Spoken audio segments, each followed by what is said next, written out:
ఉసిరికాయ పండుమిర్చి పచ్చడి తయారు చేయడానికి కావలసిన పదార్థాలు: ఉసిరికాయలు, పండుమిరపకాయలు, చింతపండు, బెల్లం, వెల్లుల్లిపాయలు, జీలకర్ర, ఆవాలు, మెంతులు, ఎండుమిర్చి, ఉప్పు, నువ్వుల నూనె.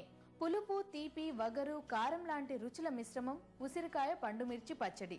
మరి ఇది తయారు చేసుకోవాలంటే ముందుగా స్టవ్ వెలిగించి బాండి పెట్టుకొని 2 కప్పుల నువ్వుల నూనె పోసి శుభ్రం చేసి ఘాట్లు పెట్టుకున్న ఉసిరికాయలు 1/2 కేజీ వేసుకొని బ్రౌన్ కలర్ వచ్చేంత వరకు వేయించుకొని ఒక ప్లేట్లోకి తీసుకోవాలి.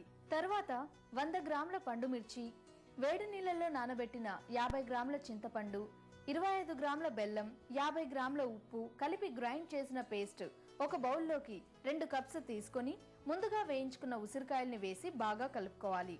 తర్వాత ఉసిరికాయలు వేయించగా మిగిలిన ఆయిల్ ను మరొకసారి వేడి చేసి అందులో ఎండుమిర్చి ముక్కలు, మెంతులు, ఆవాలు, జీలకర్ర వేసి స్టవ్ ఆఫ్ చేసి లైట్ గా దంచుకున్న 15 వెల్లుల్లిపాయలు వేసి చల్లార్చుకోవాలి. తర్వాత ఆ తాలింపును పచ్చడి మిశ్రమంలో కలుపుకున్నట్లయితే 6 నెలల పాటు నిల్వ ఉండే ఉసిరికాయ పండుమిర్చి పచ్చడి రెడీ.